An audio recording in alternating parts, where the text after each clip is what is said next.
네, 미디어 오늘과 미디어 협동조합이 함께하는 미오캣, 오늘 미오북 4화 맞게 죄송합니다. 미오북 4화 맞게 됐습니다. 잠시 광고 듣고 본격적인 방송 시작하도록 하겠습니다. 광고 듣고 오시죠. 안녕하세요. 평화를 위해 힘쓰는 고장 성주. 그 성주에서 30년간 농사를 지은 부모님과 제가 정성 들여 키운 참외를 조합원들에게 소개합니다. 참외는 면역력 증진에 좋은 폴리페놀, 노화 방지에 좋은 항산화 물질이 풍부하고 수분은 많고 칼로리가 낮은 다이어트 식품입니다. 참외를 조합원들에게 소개합니다. 10kg과 5kg 상품이 준비되어 있으며 무료로 면역력 증진에 드립니다. 문의는 010-6269-7154 010-6269-7154로 전화주세요. 상품 가격은 다음 블로그 관조 참외를 검색하세요.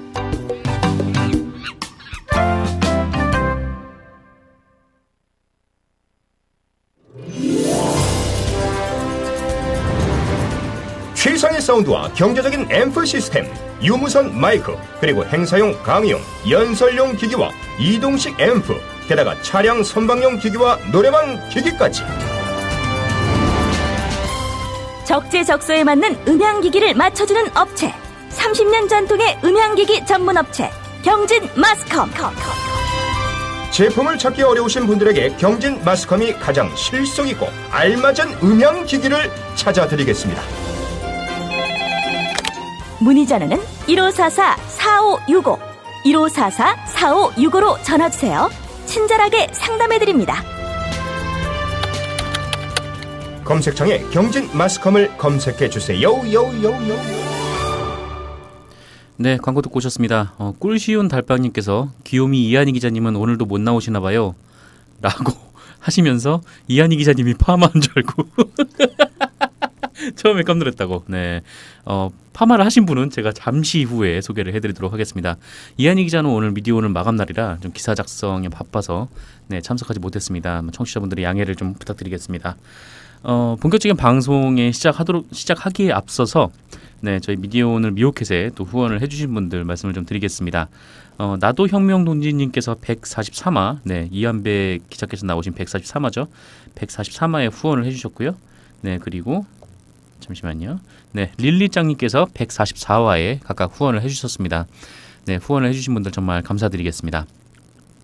그러면 이제 본격적으로 방송을 시작을 하겠습니다. 오늘 이 책, 저희 미오북을 통해서 매주 한 권의 책을 소개를 하고 그 책의 저자분과 만나보는 시간을 마련을 하고 있어요. 그래서 2주의 미오북 네 번째 시간은 오늘은 문화 분야의 책을 준비를 했습니다. 권력에 맞선 상상력, 문화운동 연대기, 요 책입니다. 유튜브를 보시는 분들은 아시겠지만 요 책이고요. 이 책의 작가, 양유실 선생님을 모셨습니다. 안녕하십니까? 네, 안녕하세요. 혹시 긴장되시나요? 모르겠습니다. 누가 봐도 긴장되는 것 같다는 느낌이 좀 드는데. 그러시군요. 혹시 이런 팟캐스트 방송은 나와본 적 있으세요? 처음이죠. 처음이시구나. 그렇군요. 별거 아닙니다. 농담이고요. 작가님은 그 앞에 저자 소개란을 좀 보니까 미학을 전공을 하셨더라고요. 미학을 전공을 하시고 또 미국의 젠더 이론가 주디스 버틀러의 책도 번역을 하셨다. 사실 제가 이분이 주디스 버틀러가 누군지 몰라서 그렇습니다. 그리고 또 여러 대학에 또 출강을 하시는 걸로 알고 있는데요. 좀 어떤 강의들을 좀 하고 계신가요? 일단 미학이 아무래도 국내에서는 좀 생소하긴 한데 대학 안에서는 일반 교양 쪽에서 굉장히 잘 나가는 과예요. 그래서 저 같은 경우는 대중예술의 이해, 현대예술의 이해, 예술과 사회 이제 이런 교양 수업, 그다음에 이제 주디스 버틀러 같은 경우는 전공 수업이나 이제 대학원 수업에서 많이 이제 읽고 있는데. 이제 제가 현재 강의를 시작해서 현재 한 20년이 지났는데 이제 제가 그 미학과 강사로서의 제 정체성이 무엇인가라고 하는 생각을 해보니까 이 책이나 최근에 또 제가 또 다른 책을 하나 냈는데 여성, 뭐 동성애자, 청년이라고 하는 게 저의 키워드인 것 같고요. 그러니까 뭐 성적 소수자, 인종적 소수자, 뭐 세대나 계급에 있어서 청년은 또 어떻게 보면 또 그 내몰려 있는 어떤 집단이니까 그래서 특별히 보자면 여성, 동성애자, 청년이라고 하는 세대나 계급이나 어떤 그 집단들의 어떤 정체성을 갖고 있는 예술가들 를 주로 많이 소개를 하는 것 같고요. 그것과 연관한 미학 이론들을 전달하고 그다음에 뭐 가장 큰 어떤 관심은 아마도 감수성 과연 우리의 어떤 그 감수성 훈련 또는 상상력이라고 하는 것이 좀 더 나은 세상을 만드는데 촉매제가 될 수 있나? 도구가 될 수 있나? 아마 이런 것들에서 어떤 믿음을 갖고 있는 사람인 것 같긴 합니다. 그래서 계속 감수성 훈련이라고 하는 걸 하고 있다고 생각이 들어요. 네, 이 책을 좀 보니까 이 책 역시 뭐랄까요, 약간 좀 사회적 약자 혹은 소수자 뭐 이런 분들과 그분들의 대표도 좀 문화 현상 뭐 이런 것들을 분석을 하신 것 같아요. 저 레드님께서 책을 다시 보여달라고 하셔서 네. CG가 떴네요. 네. 감사합니다. 네. 좋은 책입니다, 여러분. 네, 좋은 책입니다, 여러분. 네, 제가 읽어봤는데 저는 정말 개인적으로 굉장히 재밌게 읽었어요. 네. 그런데 일단 뭐 이 책 내용으로 들어가기 전에 일단 이 문화운동이라는 것 자체가 사실 뭐 그렇게 저희가 이렇게 살면서 이렇게 중요한가라는 생각을 딱 했었는데 얼마 전에 박근혜 정부에서 블랙리스트라는 걸 만들어서 이제 문화운동을 탄압을 했단 말이죠. 그렇게 보니까 이게 되게 중요해 보이는 거예요. 네, 네. 저 사람들이 중요하니까 이 문화에 대해서 블랙리스트까지 만들어가지고 저렇게 법을 위반하면서까지 무리하게 하지 않았었나 뭐 그런 생각이 좀 들더라고요. 그래서 혹시 박근혜 정부가 왜 그런 행동을 했을 것 같다라고 혹시 보시는지. 아무래도 그 한 나라나 어떤 뭐 국가이건 민족이건 그 문화를 생산하는 사람들은 어쨌든 다른 상상력, 다른 어떤 생각, 다른 어떤 감각을 갖고 있는 사람들이고 그런 사람들은 어쨌든 구좌파건 신좌파이건 좌파라고 하는 식의 어떤 사회적인 그 범주에 들어가게 되는 것 같아요. 그러니까 예를 들어 주디스 버틀러 같은 경우도 명시적으로는 좌파라는 표현을 쓰긴 하지만 사실은 좌파의 어떤 그 움직임하고 약간 다른 방식으로 움직이고 있거든요. 그러니까 좌파 안에서 좌파의 차이를 보여주는 어떤 사람들이 문화 생산자라고 한다면 우파이건 극우이건 아니면 국가주의나 민족주의라고 하는 어떤 포지션을 하는 사람들 입장에서는 문화 생산자들을 총괄하는 어떤 좌파들을 배제하는 것 이게 어떻게 보면 지금 새로운 정치에 있어서 핵심이라고 생각했다라는 생각이 들고 어떤 맥락에서 굉장히 정확한 읽기 아니었을까라는 생각도 들고 그래서 주변에 많은 사람들이 그 블랙리스트에 그 자기 이름이 올라가지 않은 거에 대해 굉장히 치욕스러워하는 경우도 제가 봤었는데요. 참고로 저희 매체 미디어 오늘은 언론사 블랙리스트에 올라갔었습니다. 축하드립니다. 네, 감사합니다. 네, 그렇습니다. 지금 채팅창에 참여하신 몇몇 분들께서 작가님 파마 잘 나오셨다고. 네, 좀 머리가 잘 나오는 머리입니다. 아주 굵고. 아, 그렇군요. 원래는 직모십니까? 아니요, 반곱슬이고요. 아, 반곱슬인데 거기에 이제 파마로. 네, 굉장히 잘 나오는 컬을 더 줬다라고 그러면 표현을 쓰죠? 예. 네, 그렇군요. 알겠습니다. 5월 9일 날 했습니다. 5월 대선 날. 네. 어떤 마음으로 그날 그날 저는 원고를 하나 넘겼고 너무너무 피곤한 상태에서 머리는 해야 되고 그래서 거의 이제 막 개표하기 직전에 동네에 있는 미장원들을 뒤졌는데 거의 다 문을 닫았더라고요. 그래서 홍준표를 약간 지지하는 것 같은 미장원에서 머리를 말았습니다. 이번 대선에 관심이 없을 것 같은 미장원에서. 네, 그렇군요. 알겠습니다. 정돈진님께서 목소리 너무 우아하시다고. 목소리 여러 개입니다. 네. 한편에서는 달별애님께서 백두산 락커 닮은. 네, 그렇습니다. 말씀드리는 순간 잠깐 정돈지가 와서 여기 깔아놓고 방송을 하도록 하겠습니다.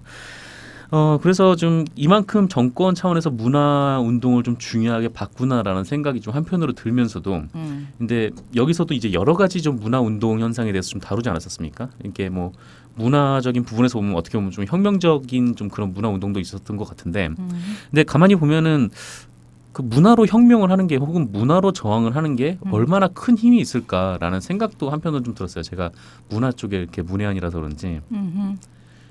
그러니까 혁명이라고 하는 단어를 어떻게 생각해야 하는가에서 네. 그러니까 많은 경우 이제 그러니까 제가 자꾸 좌파적 상상력 또는 그 좌파 안에서도 구좌파, 신좌파라고 하는 식의 또는 신사회 운동 뭐 이런 식의 표현도 이제 이 책에서도 쓰고 있는데 네. 그러니까 혁명은 언제나 피 냄새가 난다라고 생각하는 어떤 그 프레이밍의 방식이 있을 거고 네. 그다음에 어디서 먹고 누구를 만나고 어디서 자고 그다음에 무슨 책을 읽고 SNS를 어떻게 그 사용해서 네트워크를 만들고 이런 아주 사소하고 일상적인 것들에서의 어떤 변화나 또는 어떤 전복이라고 하는 것들을 혁명이라는 단어를 통해서 이해하려고 하는 것 사이에 어떤 차이 아닐까라고 하는 생각은 좀 들어요. 그러니까 저도 이제 여기서 문화 운동이라는 표현을 썼고 네. 아마 문화혁명이라는 단어는 2장의 5월 문화혁명 이거는 이제 역사적으로 어떻게 보면 그렇게 규정하고 있기 때문이기도 한데 대부분은 운동이라는 표현을 썼습니다. 그래서 이 운동들은 숫자로 보자면 굉장히 많은 사람들이 길거리에 나선 경우도 있고 네. 서너 명의 친구들이 모여서 만들어내는 어떤 운동도 있고 그래서 숫자나 어떤 다수성을 중시하는 입장에서는 운동이나 혁명으로 보여지지 않는 것들도 있는데 네.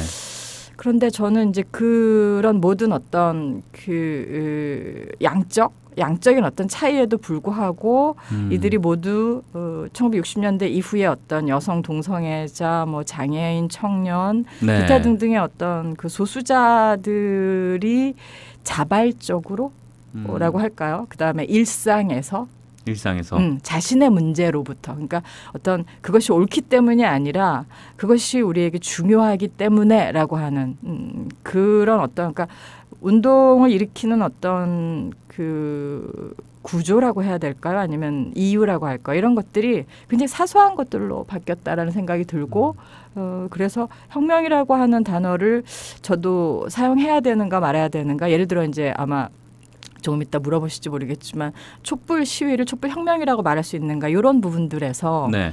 이제 뭐 그 메타포의 차이라고 해야겠죠 좀. 그러니까 혁명이 그러니까 어쨌든 역사학 같은 경우도 사실은 레토릭의 싸움이잖아요. 그러니까 네. 운동이냐 시위냐 폭도냐 혁명이냐 이런 걸 가지고 거의 정권 싸움이 벌어지기도 하는 그런 맥락에서 보자면 혁명이라고 하는 단어를 좀 느슨하게 쓴다 또는 혁명이라는 단어에서 피 냄새를 조금 없앤다 그래서 혁명을 좀 즐겁고 유쾌한 걸로 만든다 이런 뉘앙스를 허락하시는 분들에게 있어서는 문화와 혁명은 연결될 수 있을 것 같고 네. 혁명은 진지한 것이고 그다음에 혁명은 어떤 타도 붕괴이고 이렇게 생각하신 입장에서는 아마도 문화와 혁명의 접합을 좀 불편해하지 않으실까라는 생각도 좀 드네요. 그렇군요. 네. 어떻게 보면은 뭐 그동안 뭐 혁명이라고 부를 수 있는 것들도 뭐 가장 개인적인 것부터 시작을 하게 되지 않았을까라는 그렇죠.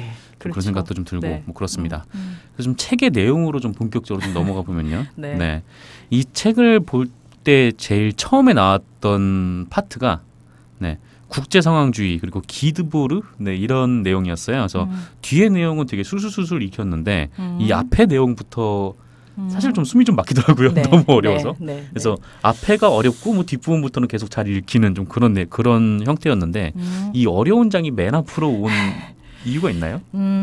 보통 반대 아닌가요? 그 68의 어떤 뭐 정신이라고 할까요? 네. 에토스라고 할까요? 그런 것들을 국제 상황주의에서 찾는 게 어떻게 보면은 그 문화사 안에서는 거의 정설 같은 거이고요. 네. 그다음에 또는 저 같은 경우 펑크를 굉장히 좋아하는데 펑크록 그 섹스피스톨즈 이야기를 할 때도 이 섹스피스톨즈의 그 매니저가 네. 국제 상황주의자였다라는 식의 이야기라든지 간간히 국제 상황주의가 이 20세기 후반의 어떤 문화 운동에서 어떻게 깊숙이 스며들어 있는가를 그러니까 어떤 책에서건 꼭 보게 돼요. 네. 그러니까 책을 구성하는 데 있어서 저는 기드보르는 이 스펙타클의 사회는 굉장히 어려워요. 저는 거의 읽을 수 없을 만큼 어려운 책인데 그런데 왜 써놨습니까?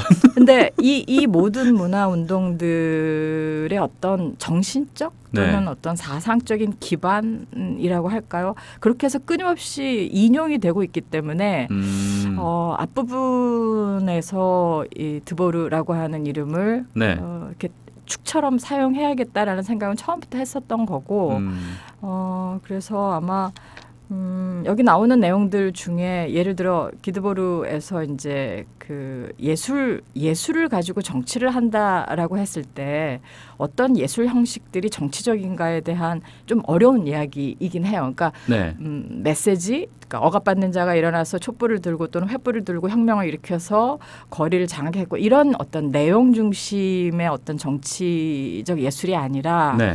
어떤 형식이 그러니까 영화라는 매체 또는 뭐 그 회화라는 매체, 문학이라는 매체 자체가 갖고 있는 정치성은 무엇일까라고 하는 고민이 20세기 후반에 어떻게 보면 이 문화 운동들에서 일관되게 볼 수 있는 새로움인 것 같아요. 그러니까 구좌파들이 중요하게 생각하는 어떤 내용 중심의 리얼리즘에서 네. 그 좀 더 유쾌한 쾌락적인 시각적으로 즐거운 전혀 억압받는 자가 심지어 등장하지 않는 그런 어떤 이야기들에서 어쩔 수 없이 사람들이 보게 되는 건 형식이거든요. 네. 그래서 그런 형식을 가지고 우리가 정치를 얘기할 수 있을까 해서 일장의 그 뭐 좀 어려운 단어이지만 회복과 전용이라고 하는 단어는 꼭 좀 반드시 이해를 하고 넘어가야 된다. 동시대 예술과 연관해서는 네. 굉장히 중요한 개념이기도 하고요. 또는 뭐 지리 그 뭐랄까 심리적 표류라고 하는 그 개념도 되게 저한테는 이제 이 책이 일반인을 상대로 한 거이긴 하지만 네. 미학자가 쓴 책이고 그래서 예술이 문화의 일반이지만 또 예술의 특수성은 뭘까? 예술은 형식이다. 형식이 갖는 정치성은 뭘까? 이런 지점에서 좀 지나치게 진지하긴 하지만 네.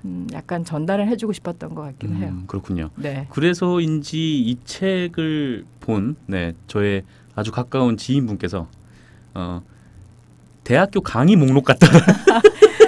그건 맞습니다. 예, 정확히 파악하셨습니다. 네. 수업의 교재로 사용하고 있습니다. 아, 수업 교재로. 네, 네, 네. 아, 이렇게 또 쉽게. 맞습니다. 네, 책을 내신 거 아닌가. 예. 네. 그러니까 특히 대중예술 수업 시간에 이 네. 교재를 많이 사용을 하고 있습니다. 그러니까 책을 쓰게 된 연유는 어쨌든 어떤 출판 매달 원고를 쓰는 그런 잡지사의 어떤 의뢰가 있었고 네. 맨 처음에 썼던 건 사실은 대중예술 수업 시간에 꼭 필요한 레게, 펑크, 힙합, 그다음에 뭐였죠? 히피의 히피. 어떤 음악. 그래서 요 네 개가 먼저 나왔습니다, 사실은. 네. 그래서 이제 그다음에 뭘 쓰지 뭐 이런 식으로 해서 점조직처럼 이제 17장이 구성이 되었고 수업에 요긴하게 쓰고 있습니다. 알겠습니다. 그 나비님께서 그 트럼프 경로 기사를 일본 보도를 받아 쓴 거 아니냐라고 여쭤보셨는데 그거 지금 저희 미디어널에서 알아보고 있습니다. 그래서 아마 뭐 곧 기사가 나오지 않을까라는 생각이 좀 들고요. 다시 또 책 얘기로 넘어가서요. 그 다음에 나오는 게 이제 68혁명이에요. 제가 그 대학을 01학번인데요. 네. 그때 이 얘기를 엄청 많이 들었었어요. 그러니까 다 뭐 68혁명이니 뭐 포스트 모더니즘이니 막 이런 얘기를 들었는데 뭐 그게 사실 잘 뭔지 모르겠고 뭐 혁명이라고 하는데 뭔가 뭐 제가 그동안 알고 뭐 봐왔던 그런 혁명과는 좀 다른 것 같고 그래서 대체 이 68혁명이 어떤 의의가 있길래 그때 이제 뭐 그때부터 이제 지금까지도 이게 많은 영향을 받고 있다라고 이렇게 소개가 되는지 좀 그게 좀 궁금을 하더라고요. 그래서 우리의 현재 삶에 어느 정도의 영향을 미쳤던 것인가 바로 이 68혁명이라는 것이. 네. 한국의 1968년은 굉장히 끔찍했잖아요. 네. 어떻게 좀 알아야 될까요? 여기 아마 그 내용이 있을 텐데, 그러니까 68은 어쨌든 그 파리의 대학과 그다음에 거리에 그래피티가 흘러 넘쳤던 시절이라고 얘기를 하고, 네. 그 당시 그 누구나 썼던 거고요. 길거리에 벽 낙서라고 하잖아요. 네. 그래피티를. 근데 그 누구나 썼던 익명의, 그러니까 말하자면 주인이 없는 어떤 그 흘러다니는 문장들만 따로 모은 사이트도 있는데 그 문장들이 사실 굉장히 아름답더라고요. 그래서 네.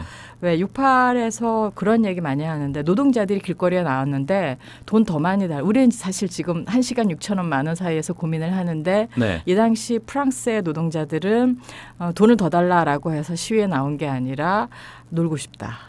놀고 싶다. 네, 놀자. 이미 지금의 우리 단계를 넘어서 있군요. 그렇죠. 쪽은. 그러니까 네. 자본주의적인 어떤 구조 안에서 어쨌든 돈을 향한 싸움이 아니라 자기를 조직할 수 있는 시간, 자기를 능동적으로 조직할 시간. 그래서 그런 맥락에서의 어떤 싸움이었다는 게 아마 또는 그 그래피티가 아마 가장 인상적이지 않나라는 생각이 들어요. 그러니까 아버지 세대는 더 많은 돈을, 더 많은 네. 빵을 이라고 했다면 우리는 더 많은 놀 시간을 이라고 하는 것. 그게 그 아까 말씀하셨던 것처럼 68이면 정말 우리는 끔찍했던 시절이라고 얘기되는, 또는 일본까지는 이 68의 여파가 왔다고 하는데 이제 한국에는 올 수 없었다라고 하고. 그때가 이제 삼선개헌 즈음에서 예. 네, 박정희의 예, 삼선개헌 즈음이었는데. 그러니까 그 상상력 또는 뭐 여기도 제가 되게 인상적이어서 집어넣어놨지만, 네. 그러니까 대학에서는 이 당시 불어에서는 선생님을 부르는 당신이라는 말과 친구를 부르는 너라는 말이 굉장히 엄격히 구분되어 있었는데 강의실에서 모두가 다 너라고 반말을 하기로 한다든지. 아, 그래요? 예, 그러니까 권위에 대한 어떤 아주 직접적이고 정말 구체적인 어떤 그 전복도 일어났었던 것 같고, 네. 자본주의의 어떤 바깥에 대한 상상력도 이 당시 거의 뭐 대부분 다 시도되었던 거 아닌가라는 생각이 들고, 그다음에 뭐 여성 페미니즘이나 또는 퀴어나 뭐 아무튼 뭐 거의 모든 어떤 소수자들의 움직임이 있었다고 말할 수 있죠. 그러나 물론 이제 예를 들어서 이 책은 사실 68을 굉장히 낭만화하지만 네. 혹시 그 독일 영화 에듀케이터라는 영화 혹시 보셨나요? 봤을 리가 있겠습니까? 태어나서 처음 듣습니다. 그 독일에서 만든 에듀케이터라는 굉장히 재밌는 영화가 있는데 네. 그 영화는 정말 재밌는 거죠. 그 일당 노동자인 네. 그 세대 담론인데요. 청년 세대들. 그런데 어쨌든 이 그 기드보르의 어떤 이런 정치적 상상력을 갖고 있는 아주 신기한 방식으로 전복을 꾀하는 친구들이 등장하는데 네. 이들이 우연히 자기도 모르게 하게 되는 실수, 물론 필연적인 실수인데 실수를 하면서 이 68 혁명에 동참했던 구좌파를 납치하게 됩니다. 그래서 그 구좌파와 신좌파가 납치당한 그 어른과 그다음에 납치한 젊은 세대라고 하는 어떤 갈등 안에서 계속 이야기하는 장면이 나오는데 영화를 만든 감독은 구좌파는 실패했다 이렇게 보더라고요. 그래서 네. 물론 지금 제가 얘기하는 이제 구좌파라고 하는 거는 신좌파로서의 68을 이끌었던 좌파들을 이제 그 젊은 세대들이 보는 방식인데, 그러니까 아마도 이제 막스 레닌주의에게 막 그렇게 됐던 사람들 아니죠. 그러니까 68은 사실은 신좌파라고 하고 신좌파는 구좌파에 비해서는 정치적인 변혁이 가져올 가능성을 믿지 않는. 그러니까 선거라든지 네. 우리가 문재인 대통령을 찍을 때 가졌던 그런 상상력보다는 지금 바로 여기 우리 감각을 바꾸는 것이라고 하는. 그러니까 정치가 아니라 파마를 하는 것. 아닙니다. 저기 투표하고 했습니다. 아, 예, 그러니까. 그럼요. 네. 그래서 그걸 의심했던 건 아닙니다. 그러니까 정치보다는 일상이라고 하는 거를 더 즐겁고 유쾌하고 쾌락적으로 만드는 것이라고 네. 하는 것을 가지고 이야기했던, 그러나 어쨌든 좌파적이었던 세대들이 어떻게 30-40년 이후에는 결국 보수 꼴통 꼰대로 돌아서는가에 대한 그런 굉장히 재밌는 영화예요. 그래서 그 영화를 보면서 또 드는 느낌은 어쨌든 멀리 있는 제가 68을 그 낭만화하고 신화하는 것과 직접 유럽에 살고 있는 사람들이 68 세대 이미 이제 꼰대가 된 세대들이잖아요. 네. 그들에 대해서 어떻게 이야기하는가는 다를 수 있구나라고 하는 또 그런 방식으로 읽었습니다. 그렇군요. 네. 가만히 우리나라도 이렇게 생각을 해보면은 그 저희가 87년 혁명 있지 않았었습니까? 6월 혁명이 있었는데 그때의 세대가 이제 386이라고 불렸던 세대들인데 그분들이 지금 뭐 전부 다는 아니지만 네. 일부는 지금 50대에 진입을 해 계시잖아요. 네. 네, 그렇죠. 네. 네.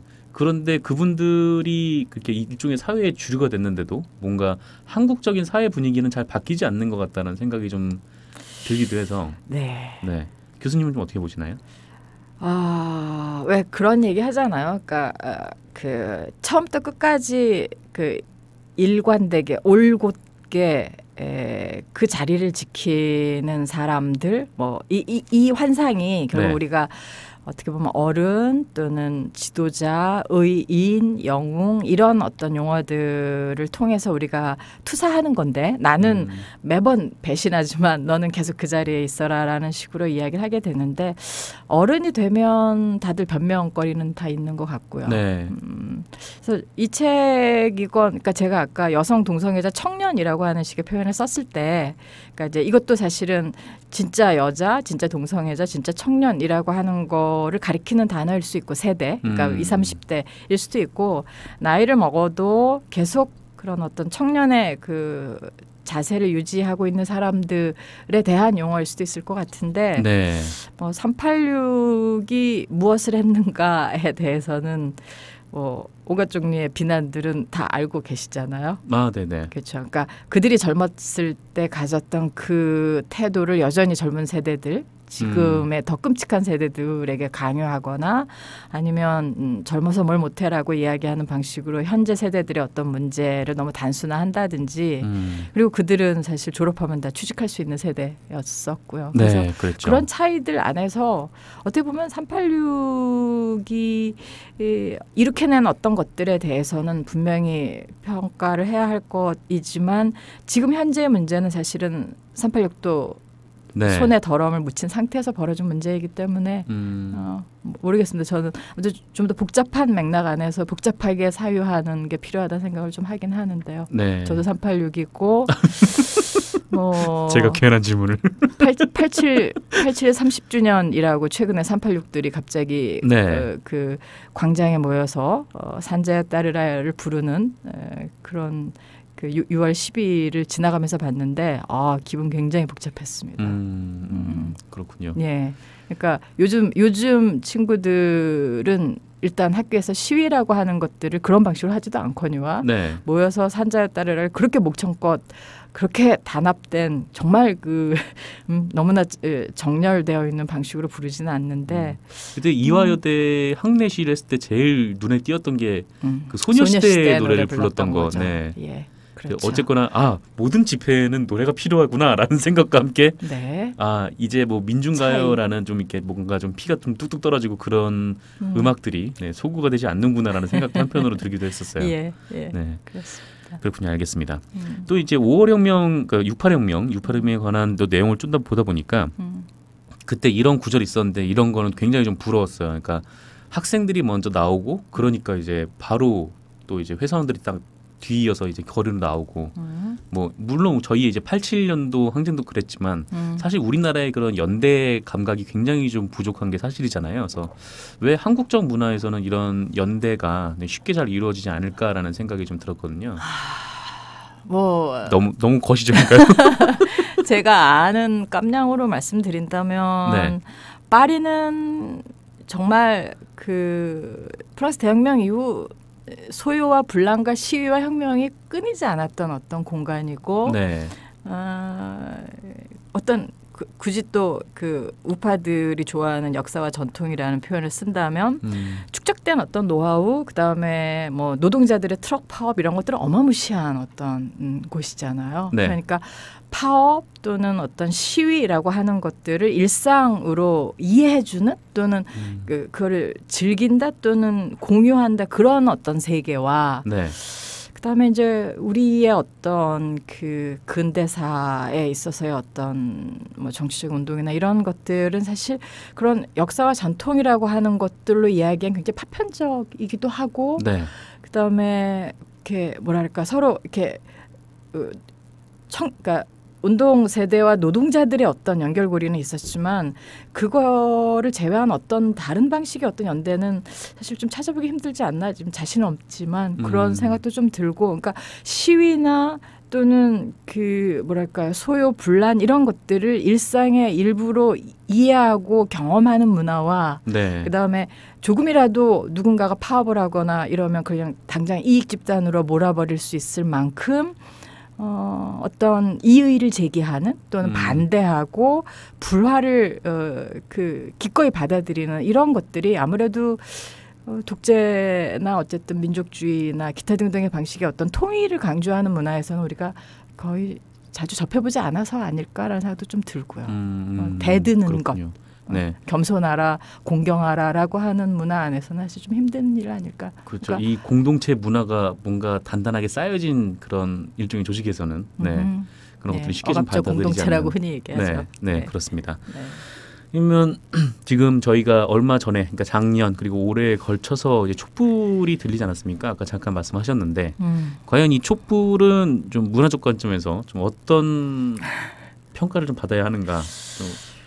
좀 사실 좀 보기 힘든 광경이었잖아요. 이렇게 어마어마한 사람들이 모여가지고 한꺼번에 촛불을 들고 뭐 앞에서 파도 타러 오면 파도 타고 네, 구호도 함께 외치고 네 그리고 결국 대통령까지 이제 바뀐 그런 상황인데 어떠신가요?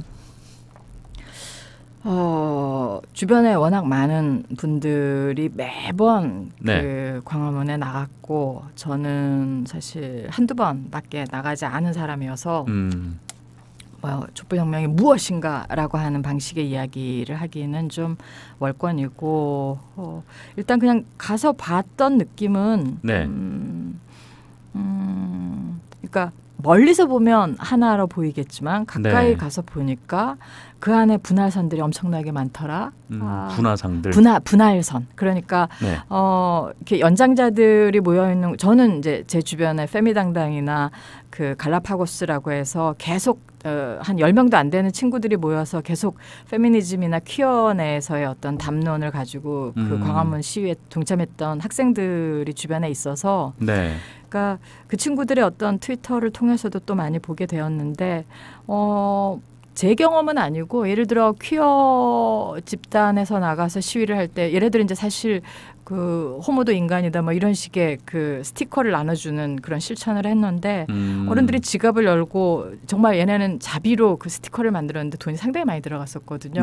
저도 좀 뜯기고 그랬는데 근데 길거리에서 어른들이 아무튼 이렇게 지갑을 열어서 돈이 한 푼도 없었는데 이 다음 시위는 어떻게 나가지라고 할 때 뭐 20만 원을 주신 분, 5만 원을 주시는 분들, 그러니까 위축되어 있는 순간들도 꽤 많았고 그에 비해서 또 대단하네라고 하면서 지지하는 사람들도 많았다. 그러니까 어쨌든 그 집단 안에서는 정말 다양한 목소리들이 있었던 것 같고 그 목소리들이 그 한 공간을 점유하는 방식으로 같이 있었고라고 하는 맥락에서는 기존에 모여있던 방식하고는 굉장히 다른 느낌이었고 저도 가서 봤을 때의 느낌은 굉장히 즐거워한다라고 하는 거였고 읽을 수 없는 거였고 저 같은 이름하여 지식인의 입장에서 그걸 읽어야 한다면 읽을 수 없는 거죠. 너무 이질적인 것들은 사실 읽을 수 없는 거니까. 그래서 다르게 얘기하면 살아있네? 라든지 살아있네요. 살아있는 것. 죽은 것들은 읽을 수 있잖아요. 어떻게 보면은 이미 그러니까 지금 이 문화혁명도 지금 수십 년이 지난 다음에 문화혁명이 무엇이었는가라고 쓰는 거랑 그 당시 문화혁명에 참여했던 사람들 사이의 간극은 엄청나잖아요. 그들은 그것이 얼마나 대단한지 모르고 그냥 거기에 정말 참여한 거고 지나서 이제 이게 역사화되면서 위대한 운동이 되듯이 촛불도 가서 봤을 때의 느낌은 너무나 사소하고 너무 쾌락적이고 그다음에 너무 다양하고 이질적이었고 그래서 약간 386으로서 약간 이게 운동이야, 뭐 이게 시위야라고 얘기하려고 하는 제 한쪽과 그다음에 네. 와 역시 다르구나라고 하는 쪽이 같이 공존했던 것 같아요. 저 같은 경우도 제 머릿속에서. 그럼 오히려 그 87년보다는 이번 2016년, 2017년 촛불이 좀 68에 좀 더 가까운 그렇게 봐야 되는 건가요? 68을 왜 그렇게 자꾸 이렇게 소환하십니까? 뭔가 있어야 될 것 같아서 우리나라도 언제 노나 우리는. 네. 아마 그 최근에 또 주디스 버틀러가 새로 낸 책이 어떤 정치적 집회에 대한 이야기인데 네. 버틀러 같은 경우 그런 표현을 써요. 그러니까 오큐파이 월스트리트나 아마 촛불 시위도 들어갈 것 같은데 기존의 좌파들이 갖고 있는 혁명이라는 개념에 비추어 본다면 혁명이 아닌 네. 이런 그 아주 사소하고 시시하고 심지어 정치적 계급이라고 어떤 정치적 어떤 집단이라고 말할 수 없는 세대들이 모여서 뭔가 외쳤던 이 새로운 정치적 운동의 형식들을 뭐라고 얘기해야 될 것인가에 관련한 책을 또 새로 쓰셨어요. 그렇기 때문에 68이 그 프랑스의 어떤 특수한 상황에서 만들어진 거고 네. 드골 정권이라고 하는 그 우파 정권을 염두에 둬야 되고 거기서 그 당시 대학 제도권 시스템이 어떻게 되어 있는가를 염두에 두지 않으면 사실 읽기 좀 어려운 부분들이 있듯이 네. 촛불도 저희 맥락의 특수성을 가지고 얘기하는 게 그래서 오기 전에 주신 질문지 때문에 좀 찾아봤더니 이렇게 68에 이 촛불 시위나 촛불 혁명을 이렇게 갖다 대려고 하는 그런 욕망을 가진 글들이 꽤 많더라고요. 네, 저거 그랬습니다. 근데 그러니까 그 욕망이 그러니까 68만큼 대단한 거야라고 하는 이야기인지 아니면 이 역사적인 시간적 공간적 차이에도 불구하고 어쨌든 혁명의 어떤 형태들의 이 유사성이나 동질성이 신기하지 않냐라고 하는 거인지 네. 일단 좀 흥미롭게 보긴 했습니다만 아무래도 차이 에 대한 이야기를 좀 더 해야 되지 않을까 싶은 생각이 들기도 하고요. 50년이나 네. 지났는데 네. 그런 생각도 들고요. 그렇군요. 알겠습니다. 네. 그럼 잠깐 저희 광고 듣고 네, 계속 이야기 나눠보도록 하겠습니다. 광고 듣고 오시죠. 아늑한 분위기 깊은 커피 맛. 미디어 협동조합 카페 온에어 아시나요? 지식과 공감이 있는 공간. 온에어는 울타리가 낮은 조합원과 시민의 휴식 공간입니다. 서울 마포구 월드컵로 37 웰빙센터 지하 1층입니다.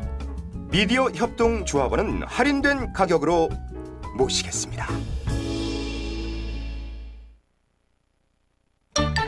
김엄마, 김영민, 불금쇼, 정영진, 최욱이 뉴스K 라이브에서 결합했다. 세상에 둘도 없는 시사 토크쇼 맘마이스. 그 맘마이스 좀 같이 하면 안 될까? 영진이 형이랑 최욱 씨랑 일주일에 한 번이야. 전대미문의 그런 프로그램이 될 수 있어요. 그렇습니다. 좌파분들이 많이 나오시나 봐요. 그럼 제가 좀 껄끄러운데. 그래. 전원책 부를게. 전원책. 다른 것은 잊어라. 맘마이스는 세상에 단 하나뿐. 엄숙주의와 정치공학을 떨치고 오직 시민의 상식으로 세상을 바라보는 맘마이스. 매주 월요일 저녁 공개 녹화합니다. 아빠는 가라 맘마이스. 네, 광고 듣고 오셨습니다. 이제 좀 재밌는 얘기를 해볼까 하는데요. 네, 이 책에 보면은 앞부분은 조금 뭐랄까 하여튼 그런 좀 거시적인 얘기가 좀 있는데 뒷부분에서는 그 히피, 뭐 힙합, 뭐 이런 세부적인 그런 그 문화예술 장르들에 대해서 좀 얘기가 나와서 그 부분을 굉장히 좀 재밌게 봤거든요. 일단 그 얘기를 하기에 앞서서 네, 그런 이제 뭐 힙합이나 히피 막 이런 것도 뒤에서 좀 여쭤보겠지만 일단 지금 우리나라에 뭐 K-팝 문화라는 게 있지 않습니까? 혹시 여기에 대해서는 뭐 생각해 보신 적 있으신가요? K-팝에 대해서는 죄송하지만 다루질 않습니다. 그렇다면 넘어가도록 하겠습니다. 네, 아까 어떤 청취자분께서 네. 댓글로 두리반 얘기를 해주셨는데 그 얘기도 이 책에 있어요. 그래서 잠시 뒤에 뭐 그거는 질문을 드리도록 하겠습니다. 제가 이 책을 보면서 좀 의아하게 생각했던 것이 이제 히피 문화를 좀 얘기를 하셨던 부분이었는데 그 책에서도 쓰셨지만 뭔가 마약을 하고 네. 굉장히 널브러져 있고 막 이런 문화 아닙니까? 그래서 이런 문화도 이제 저항의 범주에 들어갈 수 있는가라는 좀 그런 생각이 좀 들긴 했었어요. 히피는 그 레게가 반말리 같은 경우 하층 계급이고 네. 그다음에 아프리카 그러니까 영국 보통 영국을 선택하는데 영국의 식민지에 사는 사람들이 다시 아프리카로 돌아갈래라고 하는 어떤 2세대의 어떤 이제 귀환 운동이고 뭐 힙합이야 말할 것도 없이 하층 계급 청년들이고 네. 그다음에 펑크도 말할 것도 없이 노동자 계급 청년들인데 히피는 백인 중산층 청년 운동이에요. 아 그래요. 그러니까 계급을 무시할 수 없죠 운동에서.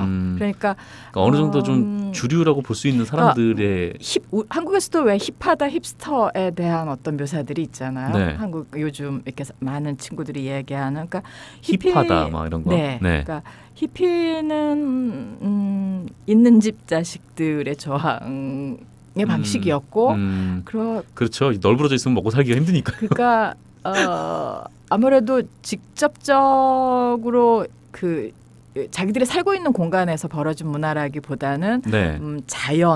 자본의 바깥 그러니까 상당히 어떻게 보면 그 기존의 좌파들처럼 이렇게 추상적이었다고 할까요? 네. 그러니까 정신의 어떤 그 확장 이러면서 마약하고 LSD하고 그러니까 다른 운동들이 직접적인 현실과 연관되어 있고 그래서 자기 이야기를 하는 어떤 노래들을 만들어낸다면 히피들은 너무 어떤 환가 또는 네, 자연, 네. 뭐 그냥 섹스 이런 식으로 좀 더 그 계급의 문제 또는 당면한 문제로부터 자유로운 세대들의 운동 방식이었고 그래서 좀 재밌다는 생각이 좀 들어요. 그래서 그 어떤 분은 그래서 히피들에 대해서 영국에 계시는 분이 이 책에도 나오지만 극단적 개인주의의 변종에 불과하다 뭐 이런 식으로 네. 그러니까 미국식의 개인주의의 변종에 불과하다라고 얘기하는데 그렇긴 하지만 또 중산층 백인 남성 흔히 이제 히피를 이렇게 좀 더 제한해서 얘기할 때 네. 그런 역사적 한계는 있지만 물질적 풍요를 그 듬뿍 주었던 어른 세대 또는 기성 세대에 대해서 물질적 풍요 안에서 그냥 안온하게 머물러 있어도 되는 세대들이 네. 우리 가난해질래 우리 가난할 거야 길거리에서 살 거야라고 얘기하는 거는 어떻게 보면 철없는 아이들의 어떤 생각 없는 이렇게 볼 수도 있지만 잘 사는 집 애들도 뭐 저항을 할 수 있죠. 네, 저항을 할 수 있는데 네. 그렇습니다. 네. 그 JGK님께서 교수님 여기 널브러져 조는 애들 있어요. 라고 말씀해 주셨네요. 네. 수업 시간에는 굉장히 학생들이 집중을 합니까? 아닙니다. 아닙니다. 네, 그렇군요. 네, 저는 조는 학생에 대해서는 전혀 터치는 하지 않습니다. 아, 제가 좀 피곤해서 그런데 혹시 중간에 졸더라도 양해를 좀 부탁드리겠습니다. 관심이 있는 거에 대해서는 깨어나기 때문에 네. 아이들이 잔다면 어제 힘든 일이 있었구나. 그다음에 수업이 재미없구나. 네. 다음번엔 소재를 바꿔야겠구나. 이렇게 많이 생각을 하죠. 혹시 예수님이세요? 잠깐 머리 모양도 그렇고 문득 그런 생각이 좀 들었습니다. 아닙니다. 네, 이건 그렇군요. 수십 년의 노하우죠. 그러니까 네. 요즘 세대는 어쨌든 중고등학교에서 누워서 잤던 세대들이잖아요. 네. 그러니까 그들의 감각을 제가 일깨워내지 않는다면 그 친구들한테는 누워 자는 게 너무 익숙한 또 어떤 일상이어서 네. 그거를 하지 못하게 하는 건 또 무슨 억압이 아닐까 막 굉장히 고통스럽긴 해요. 네, 어떻게 하는 게 교육인가에 대한 생각에서의 어떤 고민이 예전에 그 고등학교를 다녔을 때 제가 자다가 일어났거든요. 근데 일어났는데 그때가 한문 시간인가 그랬는데 윤리 시간인가 자다가 일어났는데 주변을 보니까 저만 눈을 뜬 거예요. 그 반에서 그러니까 선생님이 동공이 목적 없이 허공을 떠돌다가 저와 눈이 마주친 다음에 저만 보고 강의를 하시더라고요. 그래서 그 이후로 잠을 잘 수도 없고 네, 좀 그랬던 기억이 문득 들었습니다. 또 책 얘기가 좀 다시 돌아가서요. 네, 그 힙합, 뭐 레게, 뭐 이런 것들, 그러니까 뭐 일종의 그 사회적인 약간 좀 하층민이라고 좀 이상하긴 한데, 근데 뭐 어쨌거나 좀 그런 좀 힘이 없는 세력 그 사람들의 그런 저항적인 음악들이 좀 있었잖아요. 그래서 네. 그 자세한 내용은 이 책에서 자세하게 나와가지고 보면 아실 것 같은데. 근데 다만 요새 뭐랄까 좀 힙합 같은 경우에 제가 힙합 음악을 좀 즐겨 듣는데 뭐랄까 이제 저항이라기보다는 뭔가 내가 그 돈이 너무 많아. 나는 돈이 많아 막 스웩이라고 하죠. 네. 난 너 멋있어 막 이런 식의 좀 음악으로 그러니까 일종의 힙합도 그렇고 레게도 그렇고 주류 문화로 이동을 하면은 저항성을 잃어버리고 굉장히 또 자본주의화가 되는 경우가 왕왕 있더라고요. 뭐 어떻게 보시나요, 선생님께서는? 그건 필연적인 궤적인 것 같아요. 그러니까 뭐 반말리도 자메이카의 특수한 계급의 정치적 의식을 가진 사람만이 부를 수 있는 노래였고 음악이었는데 네. 이게 EMI 레코드사와 계약을 하면서 국제화되고 한국에 들어왔을 때 우리는 반말리의 가사는 모르고 그냥 어떤 그 카리브해 음악으로 소비하듯이 그러니까 힙합도 정치적 힙합이 있고 그다음에 뭐 섹슈얼리티나 굉장히 폭력적인 그러니까 정말 그 못 배우고 못 사는 아이들의 그 디스 욕으로 되어 있는 F 그 랩들이 있잖아요. 그러니까 그 랩이건 힙합이건 굉장히 다양성을 갖고 있는데 어쨌든 한국에 들어올 때는 흔히 하는 말로 청담동을 통해서 네. 들어온 수입 문화고 고급진 문화잖아요. 그런 방식으로 들어왔기 때문에 그러니까 여전히 저는 한국의 래퍼들의 그 한국말을 들으면 옹알이이고 약간 버터가 발려져 있고 어쨌든 그러니까 어떻게 보면 힙합이나 랩이 한국에 들어오는 어떤 그 구도 한국말을 잘 못하는 2세들의 어떤 가장 힙한 문화처럼 한국에 들어왔고 그래서 그들의 말하기 방식이 여전히 전승되고 있잖아요. 네. 지금 순 국산 그 래퍼들도 버터를 바른 것 같은 식의 어떤 발음을 한다든지 그건 되게 재밌는 현상인 것 같아요. 그런 부분들은. 근데 이제 가끔 어쩌다 그 한국 래퍼들의 음악 중에 들을 만한 것이 있다는 걸 제외한다면 UMC는 굉장히 칭찬하시더라고요. 뭐 그 노래죠. 특정한 그 노래. 특정한 네, 그 노래. 네, 네. 네. 사람들을 뭐죠? 그 노래 갑자기 생각이 안 나는데 UMC 사람들을 뭐하게 만들었다nin가? 잘 모르겠습니다. 어쨌건 넘어가시죠. 예, 네.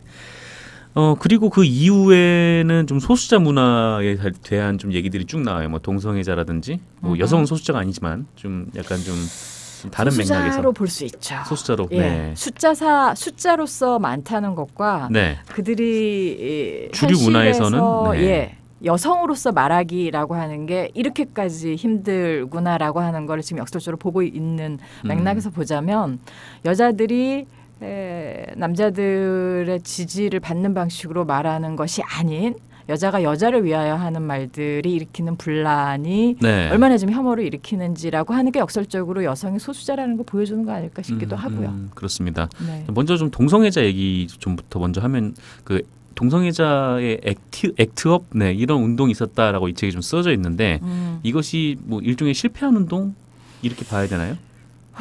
그 실패라는 표현은 역사상 있었던 모든 운동들은 그 지금 6.8 같은 경우도 제가 어떻게 기술하는가에 따라서 달라질 텐데, 네. 그러니까 누가 기술하느냐, 또는 어떻게 기술하는가에 따라서 그것은 성공했느냐 실패했느냐가 전혀 달라질 것 같아요. 그래서 뭐 그 여성 운동, 그다음에 퀴어 운동, 뭐 청년 운동, 돈이 들어오고.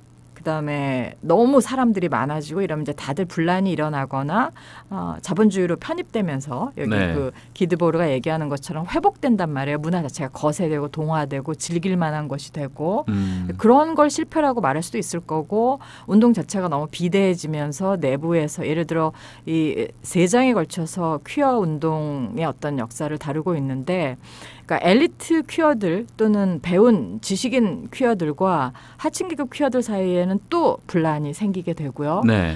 좀 더 총알바지로 좀 더 구체적인 사안에서 직접적으로 분노하는 사람들이 앞에 서게 되잖아요. 그럼 이제 엘리트 게이, 엘리트 여성주의자들은 결국은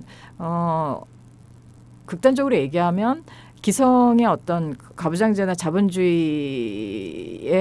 여전히 지금 그 잃을 게 있는 사람들은 네. 그렇게 정치적인 방식의 어떤 행동주의에 대해서 과격해지지는 않아요. 근데 주로 길거리에 나서고 좀 더 많이 그 위협적인 존재로 자기를 드러냈던 어떤 퀴어나 페미니스트들은 하층 또는 좀 더 마지널한 집단들이고 그래서 뭐 어떤 페미니스트 선생님의 말씀처럼 모든 운동은 실패했고 네. 앞으로 우리 페미니즘도 실패할 것이다. 그러나 멋지게 실패하자 뭐 이런 식의 문장들이 인상적이었던 것 같긴 해요. 그렇군요. 네. 알겠습니다. 유독 그 전 세계적으로 문화적인 측면에서 그 동성애자들한테 가혹한 이유는 뭘까요? 어디가요? 뭐 우리나라도 마찬가지고요. 네, 이 책에도 써져 있지만 좀 굉장히 좀 가혹한 과정을 좀 겪어오지 않았었습니까? 뭐 그거는 관습 아닐까 싶어요. 그러니까 기독교의 어떤 그 성경 말씀을 전거로 들거나 네. 아니면 뭐 생물학을 들거나 어떤 식으로건 그 혐오스러운 또는 뭔가 불순물들에 대해서 순수한 우리를 위협하는 것으로 구성하고 그래서 배제하고 이건 어떤 민족주의나 어떤 집단주의나 국가주의나 다 쓰는 동원하는 전략이잖아요. 네. 그러니까 거기서 지금 20세기 들어서 아마 가장 손쉽게 묶여서 배제시킬 수 있는 내부에 있는 혐오스러운 어떤 적 또는 타자가 동성애자 아닐까 싶고 이슬람이 보여주는 잔인함, 기독교가 보여주는 잔인함, 유교가 보여주는 잔인함 사실 물론 그 우리는 또 이제 이슬람을 기독교보다 더 야만적이다라고 이야기하기 위해서 이슬람 안에서 일어나는 동성애자들에 대한 어떤 핍박이나 또는 어떤 처형이나 이런 것들을 또 그 동원하는데 거의 모든 집단들에서 퀴어가 살아내는 방식은 사실 굉장히 슬프고 뭐 굉장히 모르겠습니다. 저는 뭐라고 표현해야 될지는 모르겠는데 뭐 지지해야죠. 감히 그렇죠. 제가 지지라는 표현밖에 쓸 수밖에 없지만. 알겠습니다.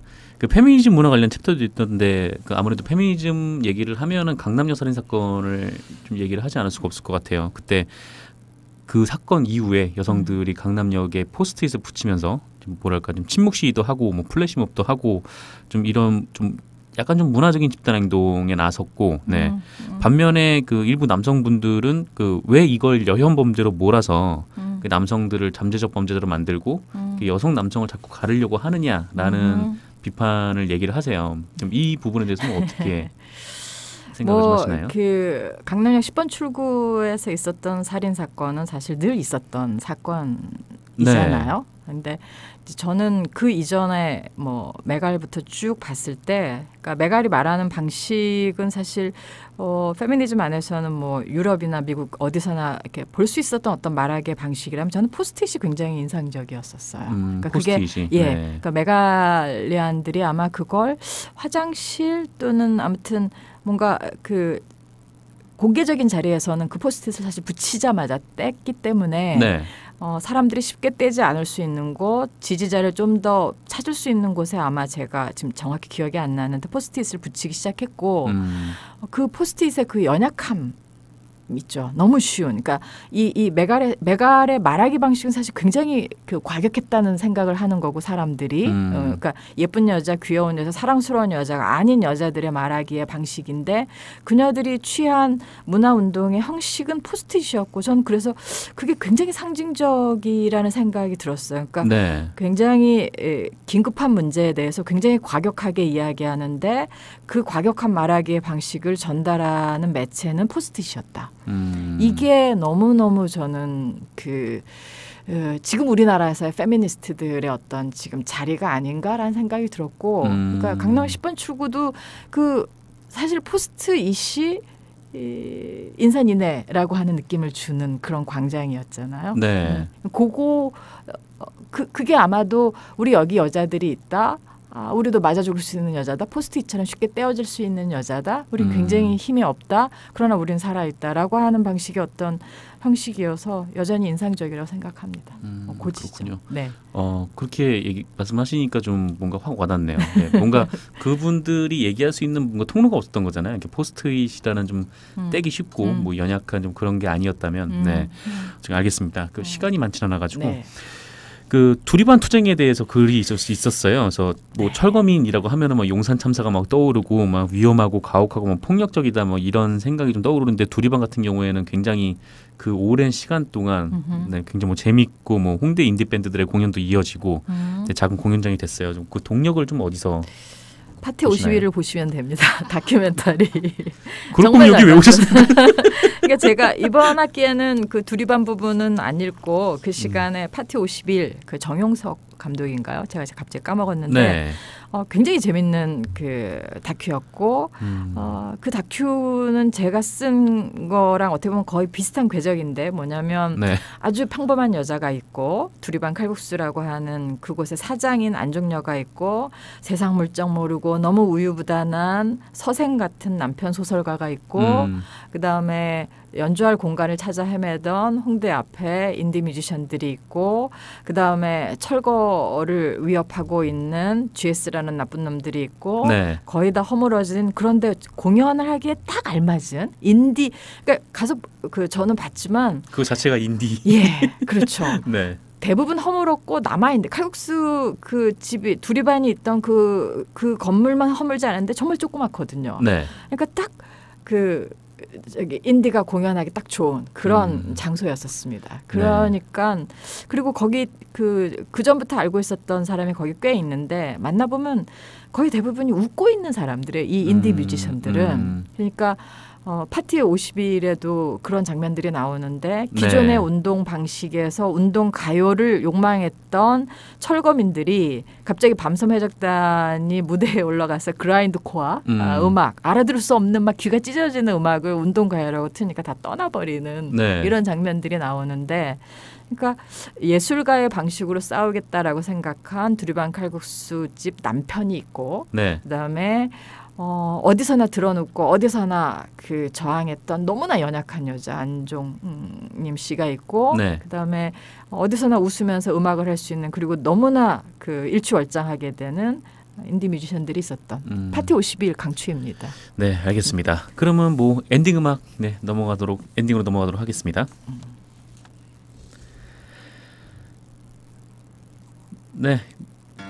이렇게 해서 뭐 미오캣 미오북 오늘 4화 녹음 마쳤습니다. 마지막으로 작가님께 이 책을 구입해야 하는 이유 한 말씀만 좀 들을 수 있을까요?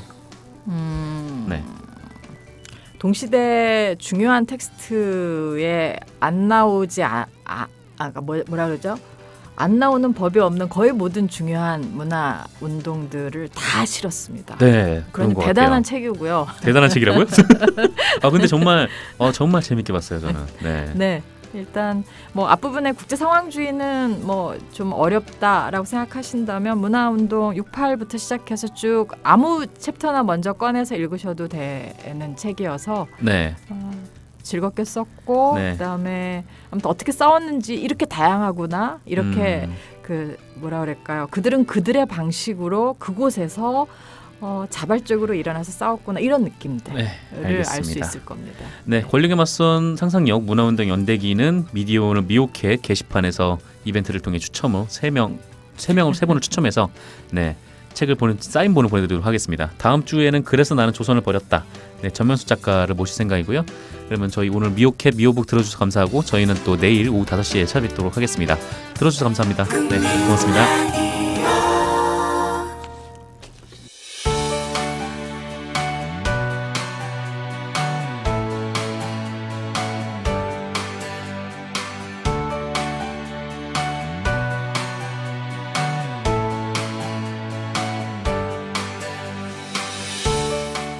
지금까지 여러분은 국민 라디오의 정규 방송을 청취하셨습니다.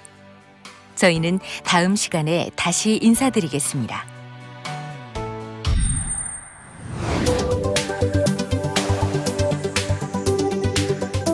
미디어 협동조합 국민 라디오와 함께 대한민국 언론혁명에 동참하실 분은 조합원으로 또는 후원자로 함께해 주십시오.